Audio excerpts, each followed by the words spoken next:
तो hello guys, कैसे हो आप सभी का तीव्र विजन फाउंडेशन क्लासेस में बहुत स्वागत है। और मैं आशु अग्रवाल, आप लोग का अकाउंट्स ट्यूटर, सीए फाउंडेशन का ट्यूटर बोलो, भैया बोलो, मेंटर बोलो, जो बोलना है आप वो बोलो।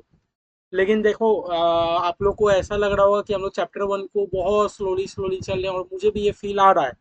लेकिन बात ऐसा है ना कि भले ही हम स्लोली चल रहे हैं, लेकिन हमारा टारगेट सिर्फ एग्जाम में अच्छे नंबर करने का नहीं है, या वो नहीं है। हमारे टारगेट क्या है? किसी भी तरह खाली सिलेबस को फटाक फटाक देखो कंप्लीट करने का नहीं है। सिलेबस क्या है ना, आप देखो मैराथन से भी आप कवर आराम से कर सकते हो, लेकिन देखो हमारा टारगेट है एग्जाम में अपने को एक बेटर स्कोर करना है। आप किस लिए पढ़ाई कर रहे हो? आप बढ़िया से स्कोर करने के लिए पढ़ रहे हो, कि आप फ्यूचर आप प्लानिंग के लिए कर रहे हो, कि फ्यूचर में भी आपको हेल्पफुल हो? भैया हम लोग फ्यूचर को देखते हुए पढ़ रहे हैं। आज हमारा सीए इंटरमीडिएट है, सीए फाइनल है। सीए इंटरमीडिएट में भी आपको टॉपिक्स देखने को मिलेंगे। ये आपके सीए इंटर में पूरा एडवांस अकाउंट्स का एक पूरा कंप्लीट पेपर है। सीए फाइनल में आपका फाइनेंशियल रिपोर्टिंग करके पूरा कंप्लीट पेपर है 100 नंबर का। तो अभी अगर आपका बेस स्लो रहेगा ना, आगे जाके देखो बहुत आप लोग को डिफिकल्टीज फेस करना होगा। इसलिए मैं बोल रहा हूँ कि जितना हो सके थ्योरीज में हम लोग बहुत ज्यादा जी जान लगा देंगे, लेकिन हम लोग सिलेबस टाइम पे ही खत्म करेंगे। हर एस्पेक्ट से अपने को चलना है। आज का देखो हमारा क्या है। आज हम लोग जो टॉपिक कर रहे हैं चैप्टर वन में, कंटिजेंट एसेट्स, कंटिजेंट लायबिलिटीज। हम लोग क्या टॉपिक है हम लोग का? Contingent assets and contingent liabilities. ठीक है। देखो मेरे भाई, एसेट्स एंड लायबिलिटीज मतलब सब जानते हैं। एसेट्स एंड लायबिलिटीज मतलब कौन नहीं जानता? हाँ भैया, एसेट्स मतलब क्या होता है? भैया मेरे घर में जो एसी है वो भी तो मेरा एसेट है। हाँ भैया, मेरे घर में जो एसी है वो भी तो मेरा क्या है? एसेट्स ही है भैया। तो भैया एसेट्स मतलब तो हम लोग जानते हैं। हाँ, नहीं जानते क्या? एसेट्स मतलब तो भैया हम जानते हैं। एसेट्स मतलब हमारा ऐसा एसेट्स जो हमें फ्यूचर इकोनॉमिक बेनिफिट्स प्रोवाइड करे। मैं गलत बोल रहा हूँ तो बोलो। एसेट्स मतलब क्या? जो मेरा फ्यूचर इकोनॉमिक बेनिफिट्स प्रोवाइड करे मुझे। और एसेट्स मतलब मैं वो एसेट बोलता हूँ जिसको मैं शॉर्ट टर्म के लिए नहीं रखना चाह रहा हूँ, मैं उसे लॉन्ग टर्म मतलब वन और मोर फाइनेंशियल ईयर के लिए मैं उसे यूज करूंगा। और मैं उससे कुछ ना कुछ फ्यूचर इकोनॉमिक बेनिफिट जनरेट करूंगा। यही होता है ना हमारा एसेट। और मेरा इंटेंशन वो एसेट को सेल करने का नहीं है। मेरा उस चीज को सेल करके रेवेन्यू जनरेट करने का नहीं है। यही होता है ना हमारा एसेट। हम लोगों ने पढ़ा भी था ना पहले। 11 12 भी आप लोग पास हो, आप लोग पढ़े हो ना? तो देखो, जब भी हम बात करेंगे मेरे भाई एसेट्स, आज मेरे घर में मान लो एसी है, तो हम लोग एसी क्यों लगाते हैं? ये सोच के कि हम लोग एसी बेच देंगे ना भैया। ये सोच के कि एसी हम लोग 4 महीना बाद बेच देंगे ना भैया। बल्कि ये सोच के कि आज हम लोग घर में एसी में इन्वेस्टमेंट किए हैं, तो कम से कम हम लोग से 10 साल 15 साल हवा तो खाएंगे हम लोग, कुछ ना कुछ तो बेनिफिट मिलेगा। तो भैया एसेट्स मतलब तो चलो सब जान गए। लेकिन भैया जब वर्ड आगे लग जाता है कंटिजेंट, जब आपका वो एसेट के आगे एक वर्ड लग जाता है कंटिजेंट, तो मेरे भाई आपका अब मीनिंग हो जाता है चेंज। एसेट्स मतलब तो आप लोग सब जानते हो कि एसेट्स क्या होता है। लेकिन जब आपका वर्ड लग जाता है तो कंटिजेंट, तब देखो आपको बहुत मीनिंग चेंज हो जाता है। कंटिजेंट मतलब हो भी, वो एसेट्स आपका हो भी सकता है, नहीं भी हो सकता है। मतलब वो डिपेंड करता है। समझ आ रहा है? वो डिपेंड करता है कि वो आपका एसेट्स हो भी सकता है, नहीं भी हो सकता है। अभी देखो, एक एसेट्स और कंटिजेंट एसेट्स में बहुत अंतर है। एसेट्स मतलब जो आपके पास है वो एसेट्स। कंटिजेंट एसेट मतलब अगर ऐसा हुआ तो मुझे एसेट्स मिलेगा, नहीं तो नहीं मिलेगा। मतलब डिपेंड करता है, कोई ना कोई फ्यूचर आउटकम के ऊपर डिपेंड करता है। कोई किसी ना किसी के एक्शन पे डिपेंड करता है वो चीज, कि वो चीज आपका एसेट्स है कि नहीं। आओ देखो, जैसे हम लोग डेफिनेशन में प्रकाश डालते हैं। बोल रहा है कंटिजेंट एसेट्स मतलब मेरे भाई क्या हो गया? बोला कंटिजेंट एसेट्स, कंटिजेंट में एसेट मतलब पॉसिबल एसेट्स, एक एसेट ही है।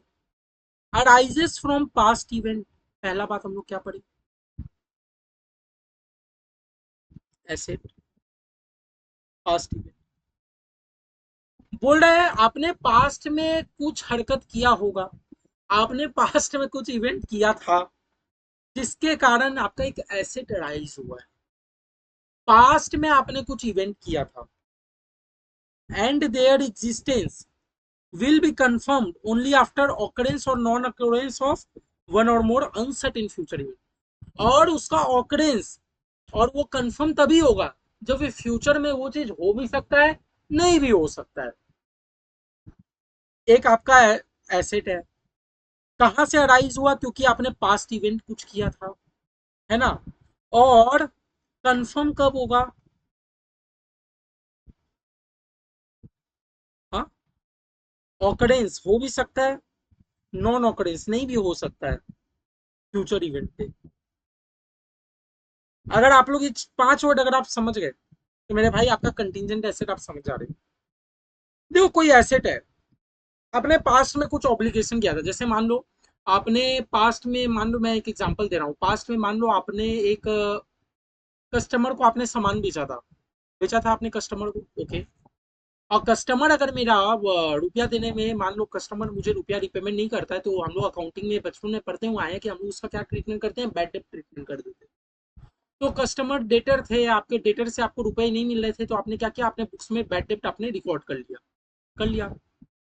अब 2 साल बाद, 2 साल बाद कुछ नया लॉ आ गया अचानक से, मान लो लॉ में ऐसा लिखा था कि जो पहले बैड डेट थे, हम लोग बैड डेट के ऊपर वापस से पिटीशन फाइल कर सकते हैं।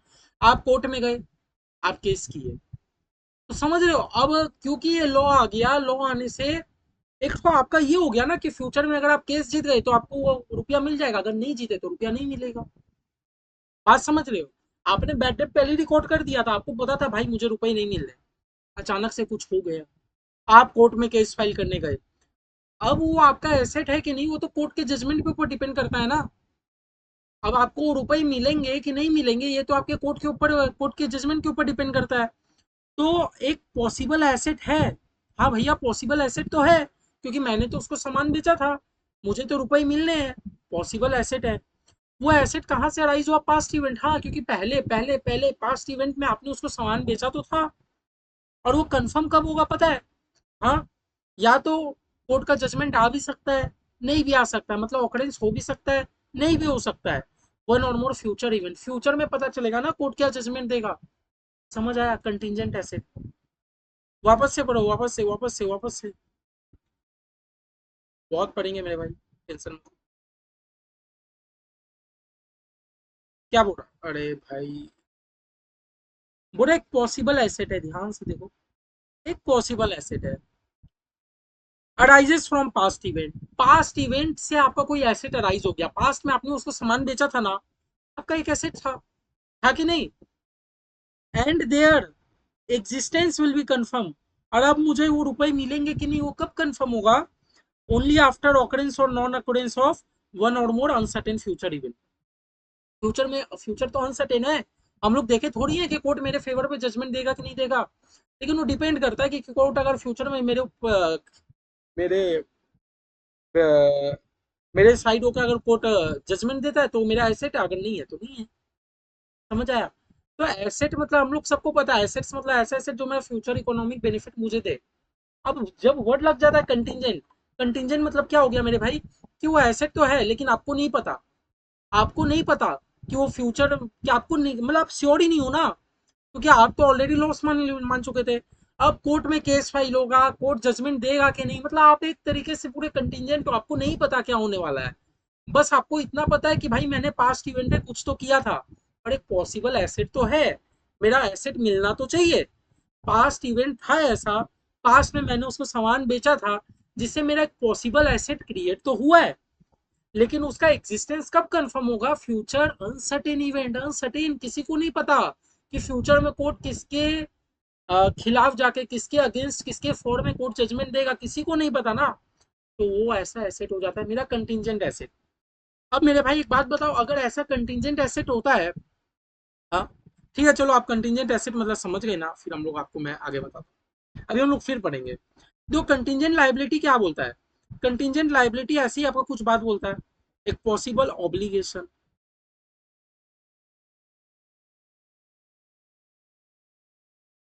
Arising from past event, interpret करना सीखो मेरे भाई, and may arise in future depending on the occurrence और नॉन ऑकरेंस ऑफ वन और मोर अनसर्टेन फ्यूचर इवेंट। हो भी सकता है, नहीं भी हो सकता है।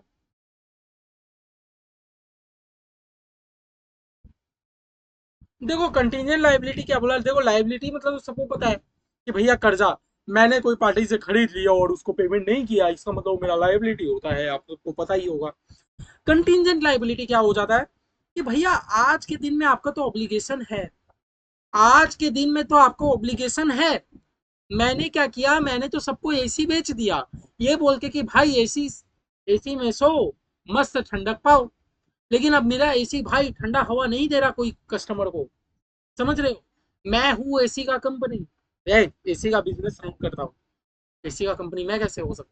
मैं एसी का बिजनेस रन करता हूँ, मैंने एसी सेल कर दिया ये बोल के कि 2 मिनट में आपका एसी प्रॉपर ठंडक देगा रूम में। लेकिन भाई हुआ क्या, 2 मिनट में ठंडक तो नहीं बल्कि 1 घंटा हो गया, मेरा एसी एकदम गर्म, एकदम आग जैसा धुआं फेंके जा रहा है, धुआं फेंके जा रहा है, फेंके जा रहा है, एकदम गर्म कर दिया रूम को। इसका मतलब मैं लायबल हूँ सबको कॉम्पेंसेट करने के लिए।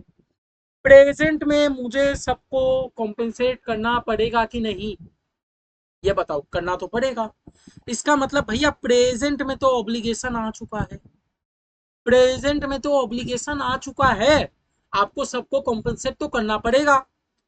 अच्छा आप ये बताओ, आप ये कांड कब किए थे भैया? कांड तो मैंने पास्ट में किया था, मैंने तो सबको पास्ट में एकदम बोला चढ़ा के बोल बाल के सबको एसी बेच दिया था, है ना? बोला था कि नहीं? और भैया ये जो लाइबिलिटी है ना, ये तो फ्यूचर में अराइज होगा, क्योंकि अभी तो कोर्ट में बात चल रहा है, कोर्ट कोर्ट डिसाइड करेगा ना, कंज्यूमर फोरम डिसाइड करेगा ना अंडर कंज्यूमर प्रोटेक्शन एक्ट कि एज ए कंपनी मुझे कितना रुपए कॉम्पेंसेट करना होगा।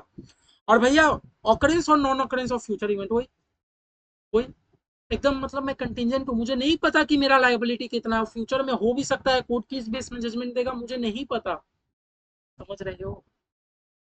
कंटिजेंट एसेट, कंटिजेंट लायबिलिटी, फिर से बोल रहा हूँ, कंटिजेंट एसेट मतलब कि आपका एक पॉसिबल एसेट है। जैसे मान लो मैं एक एग्जांपल दे रहा हूँ, आपने डेटर को पहले सामान बेचा था, तो आपको डेटर से रुपए मिलने थे, लेकिन डेटर ने रुपए नहीं दिए, तो आप तो बैड डेट मान चुके थे, आपको कोई दिक्कत नहीं, अचानक से कोई नया लॉ आ गया, अब आपका एक था एसेट तो अराइज हो गया। अब ये एसेट का अमाउंट कितना कंफर्म होगा, एसेट का अमाउंट आपको क्या मिलना चाहिए, 50 लाख मिलेगा कि 1 करोड़ होगा कि 2 करोड़ होगा, आपको नहीं पता। ये डिपेंड करता है कि फ्यूचर में कोर्ट क्या जजमेंट देगा, इसका मतलब आप पूरी तरीके से अनसर्टेन हो। वन और मोर फ्यूचर इवेंट पे वो डिपेंड करता है ना, कि आपको कितने रुपए मिलेंगे नहीं मिलेंगे, मतलब कंटिजेंट एसेट पूरी तरीके से ही कंटिजेंट है। बस आपको इतने पता है कि आपका एक एसेट है, आपको नहीं पता कितने रुपए का एसेट है, क्योंकि तो कोर्ट के जजमेंट के ऊपर डिपेंड करता है। वैसे ही हो गया हमारा कंटिजेंट लाइबिलिटी।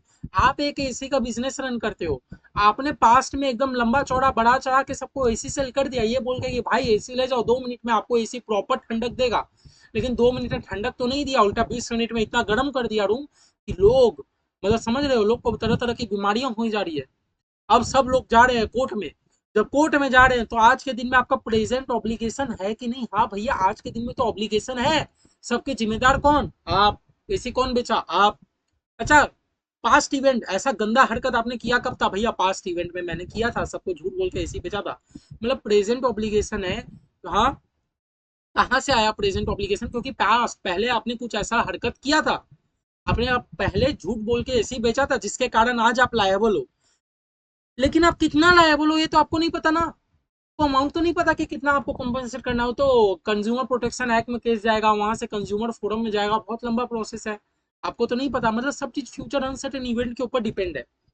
तो समझे, हल्का हल्का आइडिया मिला कि कंटिजेंट एसेट्स और लाइबिलिटी का मतलब क्या होता है मेरे भाई, समझे? आगे क्या बोल रहा है, फिर देखो, अब हम लोग कंटिजेंट एसेट्स के ऊपर आते हैं। बोल रहा है contingent asset may be defined as possible asset that arises from past events and whose existence, वही definition समझा रहा है, will be occurrence or non occurrence of one or more uncertain event not wholly within the control of enterprise। सबसे बड़ा बात कि आपके enterprise से कंट्रोल में नहीं होना चाहिए, क्योंकि वो तो फ्यूचर अनसर्टेन इवेंट के ऊपर डिपेंड करता है ना, आपके इंटरप्राइज के कंट्रोल पे डिपेंड नहीं होना चाहिए। अगर आपके कंट्रोल पे है तो वो चीज कंटीजेंट कैसा? हाँ, आज मान लो, आज आप लोग पढ़ाई करते हो, आज आप लोग पढ़ाई करते हो, आप लोग कितना पढ़ते हो ये कंटीजेंट थोड़ी है, तो आपके ऊपर कंट्रोल है ना, कि आप कितना पढ़ोगे नहीं पढ़ोगे, तो आपके खुद पे कंट्रोल है। ऐसा थोड़ी है भैया नहीं पता हम कितना पढ़ेंगे, मेरे को तो कोई इच्छा ही नहीं करता पढ़ने का, नहीं भाई आपके ऊपर कंट्रोल रहता है।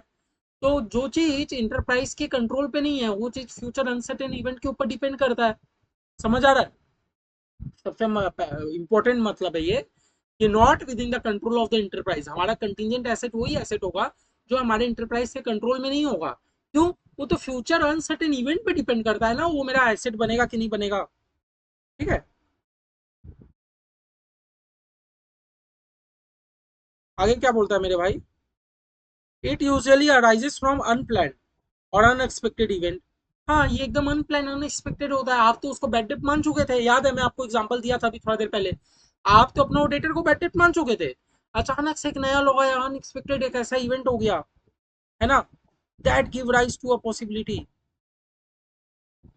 अचानक एक ऐसा इवेंट हो गया that give rise to the possibility of an inflow, जिससे एक पॉसिबिलिटी आ गया कि आपको कुछ ना कुछ इनफ्लो, मतलब आपको कुछ ना कुछ रुपया आने वाला है from economic benefit to the business entity.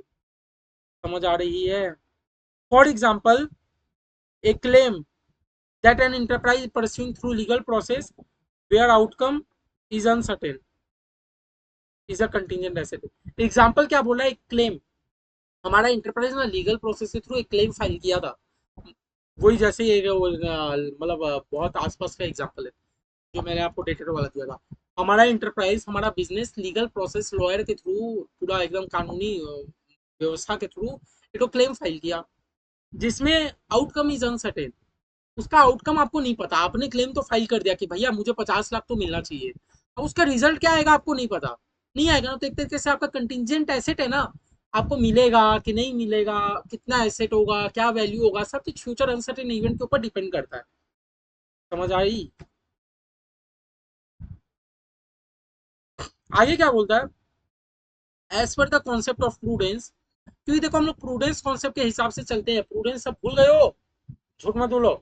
Prudence concept के हिसाब से चलते हो, तो प्रूडेंस हमें क्या सिखाता है कि भैया फ्यूचर के इनकम को आप रिकॉर्ड मत करो, जब बल्कि अगर आपको लगता है कि आपका फ्यूचर में कोई एक्सपेंस होने वाला है तो आप उसका प्रोविजन बना लो, आप रिकॉर्ड कर लो। आगे साल का एक्सपेंस को अभी से रिकॉर्ड नहीं करेंगे, लेकिन एक प्रोविजन तो बना सकते हैं ना एस्टिमेट करके। समझ आया? तो प्रूडेंस तो हमें यही सिखाया भैया, फ्यूचर के इनकम को तो आप रिकॉर्ड मत कीजिए। तो बोला क्योंकि हम लोग प्रूडेंस कॉन्सेप्ट से चलते हैं, तो आप बताइए क्या हम कंटिजेंट एसेट्स को रिकॉर्ड करें? भैया मैंने डेटर के ऊपर फाइल किया कंप्लेन, ये कितने रुपए का फाइल करे, क्योंकि डेटर तो मेरा 50 लाख का था, क्या वो 50 लाख पूरे देगा? क्या कोर्ट 50 लाख का ऑर्डर देगा? क्या कोर्ट 70 लाख का ऑर्डर देगा? क्या कोर्ट 40 लाख का ऑर्डर देगा? भैया कुछ नहीं पता। अब भैया छोड़ो ना, पता भी हो तो आप तो प्रूडेंस में हो ना, प्रूडेंस तो हमें ये सिखाता है कि जब तक वो इनकम ना हो जाए आप रिकॉर्ड मत करो। और भैया ये तो आप बोलो कंटीजेंट है, फ्यूचर पे डिपेंड करता है, तो आप अभी से क्यों रिकॉर्ड कर रहे हो? हाँ भाई, तो कभी भी याद रखना, कंटीजेंट एसेट्स को हम लोग फाइनेंशियल स्टेटमेंट रिकॉर्ड नहीं करते। क्यों नहीं करते भाई? क्योंकि वो तो फ्यूचर अनसर्टेन इवेंट के ऊपर डिपेंड है ना। आपको तो अमाउंट नहीं पता कि कितने रुपए का आपका कंटिजेंट एसेट है, नहीं है। सब चीज तो आपका फ्यूचर पे डिपेंड है ना मेरे भाई। तो वही बोल रहा है, as per the concept of prudence and present accounting standard, an enterprise should not recognise, enterprise को रिकॉग्नाइज नहीं करना है कंटिजेंट एसेट को। दिस एसेट आर अनसर्टेन, क्योंकि भाई ये एसेट अनसर्टेन होता है, आपको नहीं पता कि कितने रुपए का एसेट है। And may arise from a claim which an enterprise purchase, there is uncertainty in realisation of claim. अब भैया बहुत अनसर्टेनिटी है कि आपको क्लेम मिलेगा भी कि नहीं मिलेगा। It is possible that recognition of contingent asset may result in recognition of income. हाँ, दैट मे रियलाइज, ये हो सकता है कि अगर आप रिकॉर्ड कर रहे हो कंटिजेंट एसेट को, इसका मतलब कि आप ऐसा इनकम को रिकॉर्ड कर रहे हो जो हो सकता है फ्यूचर में मिले भी ना। आपको कैसे पता कि डिपार्टमेंट, मतलब जो भी कोर्ट रहेगा वो आपके फेवर पे जजमेंट देगा? नहीं पता, है ना। However, when the realization of income is visually certain, then the related asset no longer remain and contingent asset। तो वही बात है, जब आपको रियलाइजेशन हो जाएगा तब तो कंटिजेंट नहीं रहेगा ना, तब तो उसको रिकॉर्ड करके खत्म करो। बड़ा contingent asset need not be disclose in the financial statement, यही तो इतना देर से पढ़े आ रहे हैं कि कंटिजेंट एसेट को फाइनेंशियल स्टेटमेंट में मत डिस्क्लोज करो, क्योंकि वो तो अनसर्टेन होता है, आपको तो नहीं पता कितने रुपए का अमाउंट है वो। बड़ा contingent asset is usually disclose in the report of the approving authority, board of director. पता है आपको फाइनेंशियल स्टेटमेंट के साथ हमारे बोर्ड ऑफ डायरेक्टर लोग अपना बोर्ड रिपोर्ट बनाते हैं। तो भैया बोर्ड रिपोर्ट में तो हम लोग डिस्क्लोज कर सकते हैं ना। हाँ भाई, बोर्ड रिपोर्ट में आपको डिस्क्लोज कर देना है कि इस साल हम लोगों ने क्लेम फाइल किया। हाँ, तो हो सकता है हमारा कंटिजेंट एसेट 50 लाख का, board report, board of authority के रिपोर्ट में आप डिस्क्लोज करोगे, लेकिन आप फाइनेंशियल स्टेटमेंट में, नोट्स ऑन अकाउंट्स में, कहीं पर भी बैलेंस शीट में, कोई भी एरिया का फाइनेंशियल स्टेटमेंट पे डिस्क्लोज नहीं करोगे, बोर्ड रिपोर्ट पे डिस्क्लोज करोगे मेरे भाई कंटिजेंट एसेट को। समझाया?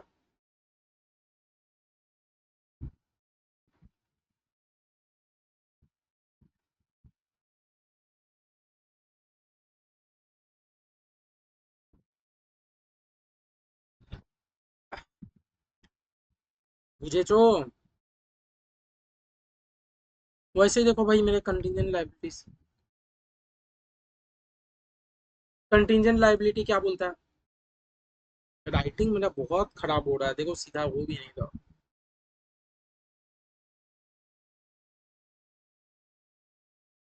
बोलता क्या है, the term contingent liability can be defined as, क्या होता है हमारा कंटिजेंट लाइबिलिटी? बोला एक पॉसिबल आउट ऑब्लिगेशन। हाँ, आपका ऑब्लिगेशन है ना आज के दिन में, जरा वही बात बोला है, present obligation that arises from past event. आपने पास्ट में ऐसा कोई गंदा हरकत किया था, सबको झूठ बोल बोल के आपने इसी बेचा था, जिसके कारण आज आपका ऑब्लिगेशन है कि आपको सबको कॉम्पेंसेट करना है ना। And the existence of which, और कितना कॉम्पेंसेट करना है, वो कंफर्म तभी होगा जब ऐसा फ्यूचर हो भी सकता है, नहीं भी हो सकता, कोई फ्यूचर में इवेंट, समझा है। और वही लास्ट में, not with in the control of the enterprise, आपके कंट्रोल पे नहीं रहा, आप तो झूठ बोल के ऐसी बेच दिए, आपके कंट्रोल में कुछ नहीं है, आपको तो कॉम्पेंसेट करना ही है। अच्छा भैया सबको 1000 रुपया देके नक्की करेगा, नहीं, आपके कंट्रोल पे ही नहीं है। बोला ना, आपके कंट्रोल पे ही नहीं है वो चीज। आप सबको 20,000 ही रुपया देके क्यों ना मैटर सेटल करो, अब वो आपके कंट्रोल पे ही नहीं है। अब वो कोर्ट जजमेंट देगा, फ्यूचर अनसर्टेन इवेंट पे ऊपर डिपेंड करता है, समझा है, तभी तो आपका कंटिजेंट लाइबिलिटी है। और नहीं तो आपका प्रेजेंट आज के दिन में ऑब्लिगेशन है that rises from, but it is not recognise because, अब बोला present obligation that rises from past event, but it is not recognise, हम लोग उसको रिकॉग्नाइज इसलिए नहीं कर सकते, it is not probable that outflow of resources important will be required to settle the obligation. अब और आप इसको फाइनेंशियल स्टेटमेंट में क्यों नहीं रिकॉर्ड कर सकते बताओ? क्योंकि मेरे भाई आपको पता है कितना रुपया मुझे देना है, देना ही है कि नहीं देना ही है, मुझे ही देना है क्या? आपको तो कुछ नहीं पता ना। वही तो बोल रहा है कि a present obligation that rises from past event but it is not recognise, आप इसको रिकॉग्नाइज इसीलिए नहीं करोगे क्योंकि it is not probable that an outflow of resources, आपको नहीं पता कि क्या बोलते हैं आपका आउटफ्लो होगा ही होगा। आपको कैसे पता कि मुझे फ्यूचर में रुपए देना ही है? मैंने ही तो बोला फ्यूचर में अनसर्टेन है, कोर्ट क्या जजमेंट देगा हमें नहीं पता, तो आप कैसे बोलते हो कि मेरे को फ्यूचर में रुपया देना ही है? नहीं दे रहा ना। A reliable estimate of amount of obligation can not be made, और आप उसका एस्टीमेट भी नहीं कर सकते ना कि कितना रुपए मुझे देना है, क्योंकि आपका तो कांड ही इतना बड़ा था, तो इसीलिए हम लोग इसको भी रिकॉग्नाइज नहीं करते फाइनेंशियल स्टेटमेंट। जय मान लो मिस्टर एक्स ने मशीन बेचा मिस्टर वाई को, अब कोई भी डैमेज होगा मिस्टर वाई यूजिंग, जब मिस्टर वाई उसको मशीन यूज करेगा, कोई भी डैमेज होगा तो मिस्टर एक्स को देना होगा, है ना। आज मान लो आज मैंने आपको मशीन बेच दिया ये बोल के कि भैया 1 साल का वारंटी है, इसका मतलब 1 साल अगर कुछ भी होता है तो आप मेरे पास आ सकते हो क्लेम लेके। तो जब मैंने बेचा मुझे क्या पता कि कितना रुपए का मेरा लाइबिलिटी है माथा में। मैं ये सोच के चलूंगा कल मेरा मशीन फट गया तो सामने वाला मुझसे 5 गुना क्लेम देने हैं, सोच के चलूंगा? क्या मैं इसका रिलायबल एस्टिमेट कर पा रहा हूँ? नहीं कर पा रहा हूँ, है ना। वैसे ही बोल रहा है एक्स ने वाई को मशीन बेचा, अब अगर कोई वाई को कुछ भी डैमेज होता तो उसको एक्स को देना होगा, है ना। आफ्टर फ्यू डेज, मशीन बेचने के बाद एक्स ने एक नोटिस रिसीव किया जिससे कि वो 20 लाख, मतलब एक्स को वाई ने एक्स को नोटिस दिया 20 लाख रुपए का।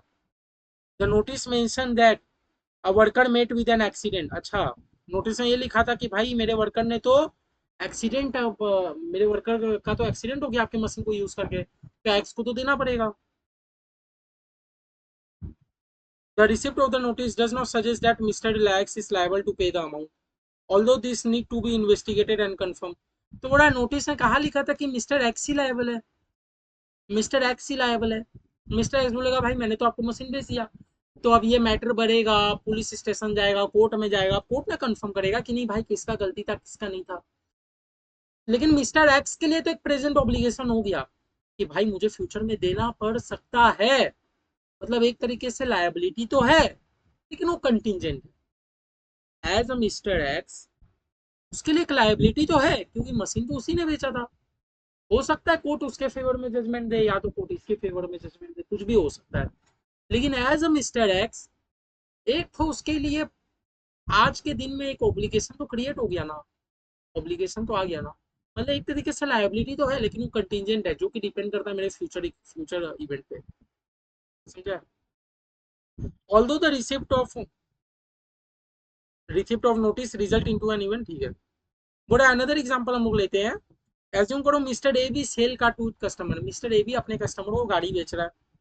One of the car caught fire due to malfunctioning of faulty part, अच्छा, कस्टमर कोर्ट के क्लेम कर दिया 50 लाख के लिए। While Mr. D acknowledges that there is a present obligation, it is not certain that whether he is to pay damage. The final outcome will only known during the court proceeding. सही बात बोलो। Miss ए भी ये बोल रहा है कि भाई ये तो मेरा प्रेजेंट ऑब्लिगेशन है, ये तो मुझे पता है, लेकिन ये नहीं पता ना मुझे कि कितने रुपए देने हैं नहीं देने हैं। तो फाइनल तभी होगा जब तो कोर्ट बोलेगा, है ना। तो बोला contingent liability is a possible obligation, फिर से वही बात समझा रहा है मेन बात में।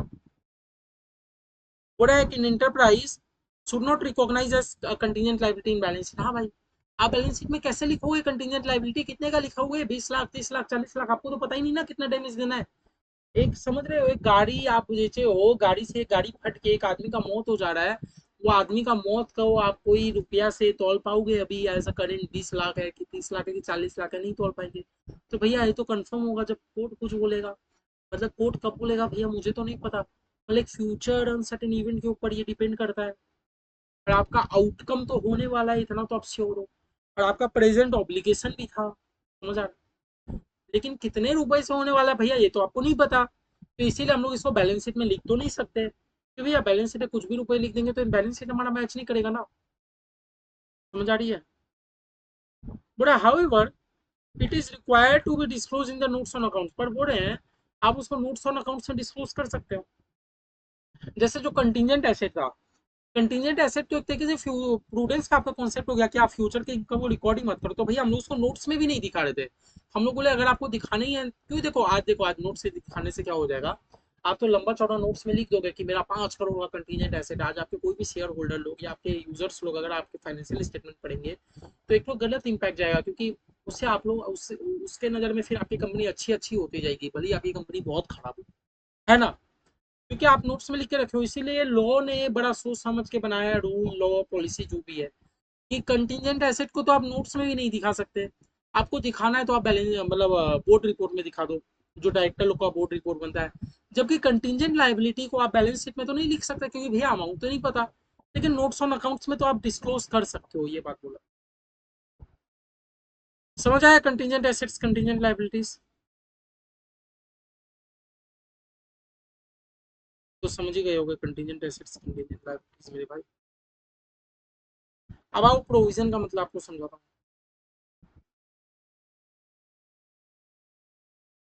डायरेक्ट इसमें आओ। बुरा provision is a present liability of uncertain amount. बुरा इसे प्रोविजन क्या है, एक लाइबिलिटी है अनसर्टेन अमाउंट का, which can be measure reliably by using a substantial degree of estimation. जबकि a contingent liability is a possible obligation that may crystallise. देखो हो क्या बोल रहा है, आपका प्रोविजन और कंटीजेंट लाइबिलिटी, पूरा प्रोविजन तो आपका करेंट में लाइबिलिटी है ही, कि आपको तो इतना का करना ही है। जबकि कंटीजेंट लाइबिलिटी क्या होता है ना, एक पॉसिबल ऑब्लिगेशन है, पॉसिबल, हो भी सकता है भैया नहीं भी हो सकता है, मैं श्योर नहीं हूँ। समझ रहे हो, कंटीजेंट लाइबिलिटी का मतलब पॉसिबल ऑब्लिगेशन है कि भैया ऐसा हो भी सकता है नहीं भी हो सकता। जबकि प्रोविजन क्या है, कि प्रोविजन तो आपका प्रेजेंट लाइबिलिटी है, कितने अमाउंट का है नहीं पता, आप बना दो 1% 2% जैसा भी हो, मैनेजमेंट लोग जैसा डिसाइड करेंगे वैसा। तो प्रोविजन मतलब कि आपका प्रेजेंट में लाइबिलिटी क्रिएट हो चुका है, आपने सेल किया, सेल करने के बाद कस्टमर लोग रुपए नहीं दे रहे, तो आप पीवीडीडी तो क्रिएट कर दो मेरे भाई, provision for bed and doubtful debt आप क्रिएट कर दो। मतलब आज के दिन आपका लाइबिलिटी है कि आप ये कर दो, कितने रुपए का पीवीडीडी क्रिएट करोगे आपको नहीं पता, आप एज पर मैनेजमेंट डिस्कशन कर लो। जब ये कंटिजेंट लाइबिलिटी मतलब कि आज के दिन लाइबिलिटी क्रिएट नहीं हुआ है, लाइबिलिटी तो भैया मेरा फ्यूचर में क्रिएट होगा, वो भी अनसर्टेन है, वो भी पॉसिबल ऑब्लिगेशन है, आ भी सकता है नहीं भी आ सकता है, मैं श्योर नहीं हूँ उसको। ऐसा है ना कंटिजेंट लाइबिलिटी। फिर मैं प्रोविजन को लेकर क्या बोला, provision meet the recognition criteria, fails to meet the same, ठीक है। बोला प्रोविजन को आप कब रिकॉर्ड करोगे, जब एक इंटरप्राइज के पास प्रेजेंट ऑब्लिगेशन हो arising from past event and outflow resourcing, ठीक है। रिलायबल एस्टीमेट, और रिलायबल एस्टीमेट हम लोग कर सकते हैं। Contingent liability include present obligation that do not meet the recognition criteria because either it is not probable that settlement of those obligation will require to, ठीक है। मतलब देखो क्या बोला आपकी, प्रोविजन को हम लोग कब रिकॉग्नाइज करते हैं, प्रोविजन मतलब प्रोविजन को हम लोग कब लिख देते हैं बुक में, कब रिकॉग्नाइज करते हैं, जब एक एंटरप्राइज का प्रेजेंट ऑब्लिगेशन हो जाता है और reliable estimate can be made, और आप उसको एस्टीमेट कर पा रहे हो जैसे हम लोग बैड डेप्ट का 2% करते हैं, 3% करते हैं, जो भी करते हैं। जबकि कंटिंजेंट लाइबिलिटी को तो हम लोग रिकॉग्नाइज कर ही नहीं सकते। क्यों नहीं कर सकते? क्योंकि वो तो अनसर्टेन है ना भैया, कि फ्यूचर में मेरा लाइबिलिटी क्रिएट होगा कि नहीं होगा, आप तो सब अनसर्टेन हो। हाँ, भले ही पास्ट इवेंट है, आपने कुछ ऐसा काम किया था जिसके कारण एक ऑब्लिगेशन तो है, लेकिन वो भी अनसर्टेन है कि फ्यूचर में क्या होने वाला है। प्रोविजन में मेरे भाई क्या बोलते हैं, if the management estimate that it is probable that the settlement of obligation will result in outflow in economic benefit, it recognise the provision in balance sheet. थोड़ा अगर मैनेजमेंट को ऐसा लगेगा कि मतलब ये प्रो क्रिएट करने से हमारा कुछ इकोनॉमिक बेनिफिट का आउटफ्लो होगा, तो मैनेजमेंट प्रोविजन को रिकॉर्ड कर लेता है। मतलब मैनेजमेंट को लगता है ना कि नहीं भाई, अगर हम नहीं करेंगे तो मेरा इकोनॉमिक बेनिफिट का आउटफ्लो होगा। जैसे मैनेजमेंट को क्या लगता है कि भाई मैंने तो इतना लंबा चौड़ा सेल कर रहा हूँ, 2,000 करोड़ 3,000 करोड़ का सेल कर रहा हूँ, लेकिन भैया सब तो रुपए देने नहीं आएंगे। अब बाद में नहीं दिए तो मुझे ही बड़ा झटका लगेगा इसके, इसीलिए इससे बेटर है कि मैं आज ही थोड़ा थोड़ा प्रोविजन बना लूँ। आगे हम लोग पढ़ेंगे बहुत सारे चैप्टर में, प्रोविजन प्रोविजन जगह जगह पढ़ेंगे, टेंशन लेने की कोई बात नहीं। समझ गए? जैसे मान लो आप एक मैनेजमेंट हो, आप 5-10 हजार करोड़ का सेल कर रहे हो, और वो भी उधारी पे, तो क्या सब कस्टमर आपको टाइम टू टाइम रुपए दे देंगे? नहीं, बहुत सारे कस्टमर देंगे ही नहीं, फेल कर देंगे, बैड डेप्ट हो जाएंगे, दिवालिया निकल जाएगा उनका। तो आपका तो एक तरीके से इकोनॉमिक बेनिफिट का आउटफ्लो हो रहा है ना। तो उसको सेव करने के लिए, क्योंकि आप सेफ साइड रहो, आप आज ही से थोड़ा थोड़ा थोड़ा थोड़ा गुल्लक में रुपए जमा कर रहे हो प्रोविजन में। समझ रहे हो? क्या क्या बोलता है? If the management estimate that it is less likely taking economic benefit, इसको कंटीजेंट लाइबिलिटी। मतलब वही बोला, अगर मैनेजमेंट को लगता है कि नहीं भाई फ्यूचर में मेरा जो लॉस होने वाला है, मैनेजमेंट को क्या लगता है कि भैया फ्यूचर में मान लो किसी ने जाके, वो एसी वाला एग्जांपल ले लो, मैंने तो एसी ठंडा बोल के ये बोल के बेचा था कि भैया मेरा एसी बहुत ठंडा देगा, लेकिन मेरा एसी तो बहुत गर्म हवा फेंक रहा है। सब लोग कोर्ट में जा रहे हैं। मैनेजमेंट को लगता है कि भाई ये प्रोबेबल है, बहुत सीरियस मैटर है। मैनेजमेंट क्या करता है कंटीजेंट लाइबिलिटी। मैनेजमेंट को लगता है भाई बहुत सीरियस मैटर है, मैनेजमेंट उसको क्या करता है, आज ही से थोड़ा थोड़ा प्रोविजन सर्च कर लेता है कि देखो अचानक 2 साल बाद आपके ऊपर 1,000 करोड़ का पेनल्टी आएगा, आप भी एकदम सदमे में। हाँ भाई, कहाँ से ला उतना रुपया, इसीलिए आज ही से थोड़ा थोड़ा करके आप प्रोविजन क्रिएट करे जा रहे हो। लेकिन मैनेजर को लगता है क्या है यार, 100-200 रुपया का ये लोग क्लेम के लिए कोर्ट चला गया, क्या होगा 100-200 में? अगर आपको लगता है बहुत कम होंगे, तो मैनेजमेंट उसको क्या कर देता है, कंटिजेंट लाइबिलिटी ट्रीट कर देता है अपने बैलेंस शीट पे। नहीं भैया, अमाउंट तो किसी को पता नहीं, तो हम लोग उसका क्या करते हैं, नोट्स ऑन अकाउंट से डिस।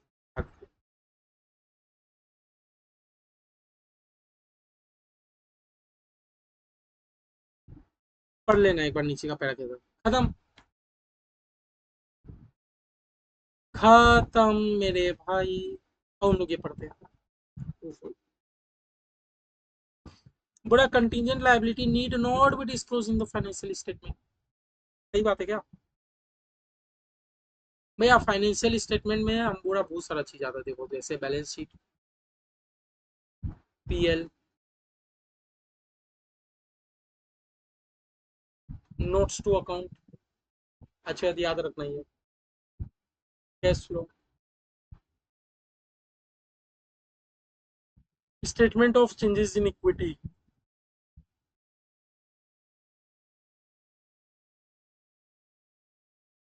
भैया ये 5 चीज हमारे फाइनेंशियल स्टेटमेंट का पार्ट होता है। Balance sheet, PL, notes to accounts, cash flow, statement of changes in equity. तो भैया कंटीजेंट लायबिलिटी को हम लोग फाइनेंशियल स्टेटमेंट नहीं दिखाते? नहीं भैया, दिखाते तो हैं। कंटिजेंट एसेट, क्योंकि मेरा एक तरीका का इनकम था जो कि प्रूडेंस कौन से भी मना करता है, इसलिए भैया कंटिजेंट एसेट्स को तो हम लोग कहीं नहीं शो करते थे फाइनेंशियल स्टेटमेंट पे। हम लोग उसको बोर्ड रिपोर्ट पे ले जाते थे। देखो बोर्ड रिपोर्ट है क्या, फाइनेंशियल स्टेटमेंट का पार्ट नहीं है। नहीं भैया, जो भी हमारा कंटिजेंट लाइबिलिटी था, हम लोग तो बात किए थे कि हम लोग उसको बैलेंस शीट में इसलिए नहीं लिख सकते क्योंकि अमाउंट श्योर नहीं है। जस्ट हम लोग नोट्स ऑन अकाउंट से डिस्क्लोज कर देते हैं। तो क्या भैया डिस्क्लोज नहीं करेंगे? करेंगे भाई। कहाँ करते हैं? नोट्स ऑन अकाउंट्स में। नोट्स ऑन अकाउंट्स किस चीज का पार्ट है भैया? फाइनेंशियल स्टेटमेंट का पार्ट है, तो पहला वाला फॉल्स है, गलत है। कंटिजेंट लायबिलिटी को हम लोग डिस्क्लोज करेंगे फाइनेंशियल स्टेटमेंट का नोट्स ऑन अकाउंट्स पे। बड़ा provision fails to meet the recognition criteria. जैसे भाई, प्रोविजन को आप रिकॉग्नाइज नहीं करोगे, फेल कैसे हो सकता है? जबकि कंटिजेंट लायबिलिटी फेल हो जाता है रिकॉग्नाइज करने से, क्योंकि आपको नहीं पता ना कितने रुपए से रिकॉग्नाइज करना है, नहीं करना है। जबकि अगर आपका कंटिजेंट लायबिलिटी बहुत बड़ा होता है, फ्यूचर में आने वाला लायबिलिटी बहुत बड़ा होता है, तो हम लोग आज ही से उसको थोड़ा थोड़ा रिकॉग्नाइज कर लेते हैं प्रोविजन बना के। तो प्रोविजन कैसे फेल हो गया? फॉल्स है। तीसरा क्या बोलता है? A claim that an enterprise is pursuing through legal process where the outcome is uncertain is contingent liability. पूरे क्लेम, एक इंटरप्राइज ने क्लेम फाइल किया लीगल प्रोसेस थ्रू, क्लेम मतलब इंटरप्राइज को क्लेम मिलेगा, जहां आउटकम अनसर्टेन, आउटकम नहीं पता क्या होगा, लेकिन हाँ कुछ तो एक क्लेम तो मिलना चाहिए। तो कंटीजेंट लायबिलिटी कैसे हो गया भैया? ये तो कंटीजेंट एसेट है, एंटरप्राइज का एसेट है, एंटरप्राइज को तो क्लेम मिलेगा, एंटरप्राइज को देना थोड़ी है। when it is probable that firm will need to pay off the obligation that give rise to contingent liability। नहीं भाई, प्रोबेबल कैसे? आपको पता ही चल गया क्या कि मुझे देना है कि नहीं देना? नहीं भाई, पॉसिबल आउटकम है, possible outcome. Contingent liability is a possible outcome, probable आप कैसे बोल सकते हो? कंटीजेंट लायबिलिटी का एक पॉसिबल आउटकम है। अगर आपको पता ही चल गया तो काहे का बोला कंटीजेंट लायबिलिटी? हो तो नॉर्मल लायबिलिटी बन जाएगा ना। कंटीजेंट वर्ड ही आ गया, मतलब पॉसिबल हो भी सकता है, नहीं भी हो सकता है। ये भी false. The present financial obligation of enterprise which arises from past event is called present financial which arises from past event, contingent liability false। सब गलत गलत दे दिया, देखे ना।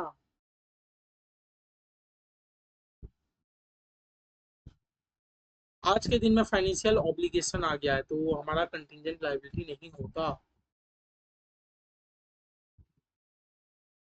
देखो MCQ, but a contingent asset usually arises from unplanned or events।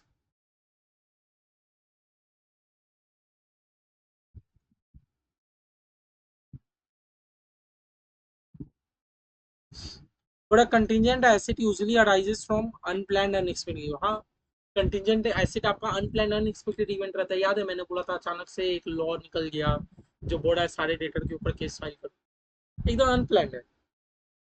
हाँ, the possibility of an inflow of economic benefit. और वो कंटिजेंट एसेट से क्या होता है? पॉसिबिलिटी है कि इनफ्लो आएगा कि जाएगा। नहीं भैया, कंटिजेंट अगर आप एसेट बोल रहे हो तो इसका मतलब कुछ ना कुछ तो हाथ में आएगा, जाएगा थोड़ी। तो ऑप्शन है, ऑप्शन भी तो बोला पॉसिबिलिटी ऑफ आउटफ्लो। नहीं, आउटफ्लो तो हमारा कंटिजेंट लायबिलिटी है कि भैया कितना लाइबिलिटी है मुझे ये नहीं पता, लेकिन कुछ ना कुछ तो आउटफ्लो होगा। लेकिन इनफ्लो मतलब समझे कि कितना आएगा नहीं पता, लेकिन आएगा, तो कंटिजेंट एसेट होगा। तो ये हुआ। टू नंबर क्या बोल रहा है? If an inflow of economic benefit is probable, okay, then a contingent asset is disclose. ठीक है, इकोनॉमिक बेनिफिट प्रोबेबल है तो आप इसको डिस्क्लोज कहाँ करते हो? Financial statement. नहीं भाई, कंटिजेंट एसेट को तो हम लोग भूल के भी फाइनेंशियल स्टेटमेंट लेके नहीं जाएंगे, प्रूडेंस कॉन्सेप्ट भी हमें ये मना करता है। In the report of the approving authority, हाँ बोर्ड ऑफ डायरेक्टर के रिपोर्ट में आप दिखा सकते हो। कैश फ्लो स्टेटमेंट में कब से कंटीजेंट एसेट आने लगा? कैश फ्लो स्टेटमेंट में कैश का ट्रांजैक्शन छोड़कर कंटीजेंट एसेट या लायबिलिटी दिखाओगे? बोला in the case of either outflow, outflow मतलब क्या, कि आपका कुछ जाने वाला है, to settle the is not probable. हाँ, जो चीज आपका प्रोबेबल नहीं है, प्रोबेबल ही अगर हो जाता तब तो हम लोग प्रोविजन क्रिएट करते ना। अगर वो चीज प्रोबेबल हो जाता, देखो यहाँ पूरे पड़े भी थे, अगर वो चीज आपका प्रोबेबल हो जाता तो हम लोग प्रोविजन क्रिएट करते ना। कंटीजेंट लायबिलिटी मतलब क्या? जब वो प्रोबेबल नहीं है और आपका आउटफ्लो होने वाला है, कितना होने वाला है नहीं पता, तो ये हमारा क्या है? Contingent liability. फिर बोल रहा है present liability of uncertain amount. हाँ, आज के दिन में कुछ लायबिलिटी है भैया, आज के दिन में कुछ लायबिलिटी है, प्रोविजन बना रहे हो क्या? क्योंकि भैया कंटीजेंट लायबिलिटी में तो हमारा आज के दिन कोई लायबिलिटी नहीं रहता, वो तो फ्यूचर के में डिपेंड करता है, फ्यूचर अनसर्टेन इवेंट पे डिपेंड करता है कि मेरा लायबिलिटी होगा कि नहीं होगा। जबकि अगर आपका आज ही के दिन में कुछ लायबिलिटी है तो भैया इसका मतलब कुछ प्रोविजन आप बना रहे।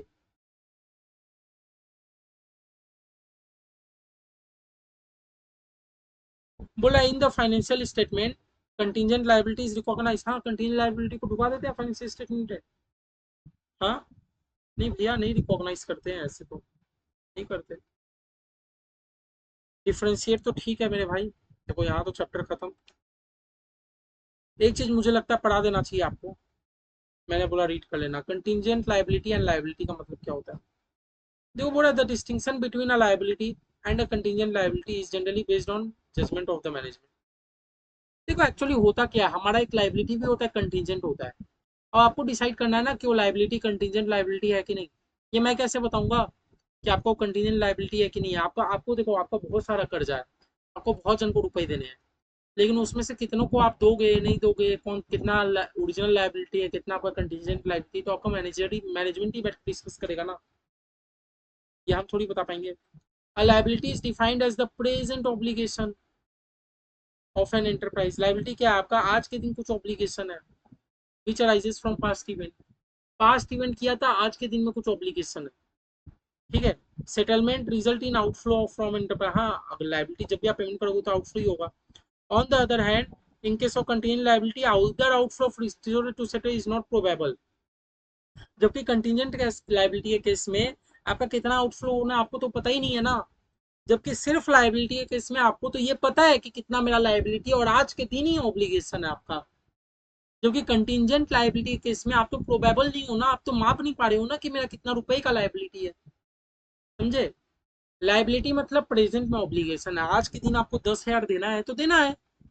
जबकि कंटिजेंट लाइबिलिटी के केस में आप कैसे प्रोबेबल, आप कैसे माप पा रहे हो कि मुझे कितना रुपए देना है? वो तो फ्यूचर अनसर्टेन इवेंट के ऊपर डिपेंड करता है ना, समझे मेरे भाई। तो ये था देखो कंटिजेंट एसेट और लायबिलिटी का, देखो एक छोटा सा वीडियो था, मैं ज़्यादा टाइम भी वेस्ट नहीं करूंगा आपके लिए। चाहूंगा कि देखो जितना जल्दी जल्दी हो जाए, लेकिन हम लोग डीप में एकदम क्वालिटी को मेंटेन रखते हुए पढ़े। अब बाकी देखो, आप लोग कुछ भी डाउट हो, मैं नंबर यहाँ लिख देता हूँ, आप लोग प्लीज़ मुझे आप लोग कॉल वॉल कर सकते हो। तो कोई भी दिक्कत आए आप आराम से कॉल कीजिए। मेरा नाम है आंसू अग्रवाल, आप सबको जानते ही होंगे। 8585816866। इसी देखो चैप्टर 1 मैं बोलूंगा हम लोग यहाँ तक ही रखते हैं, क्योंकि देखो चैप्टर 5 जो है हमारा अकाउंटिंग पॉलिसी, यूनिट 5 जो है अकाउंटिंग पॉलिसी, जस्ट छोटा सा टॉपिक है। मैं उसके लिए एक सेपरेट वीडियो भी आपके लिए बना दूंगा। जो हमारा यूनिट 6 है वो हम लोग इन्वेंट्री इन्वेंट्री का जब चैप्टर करेंगे उसके साथ में करा दूंगा।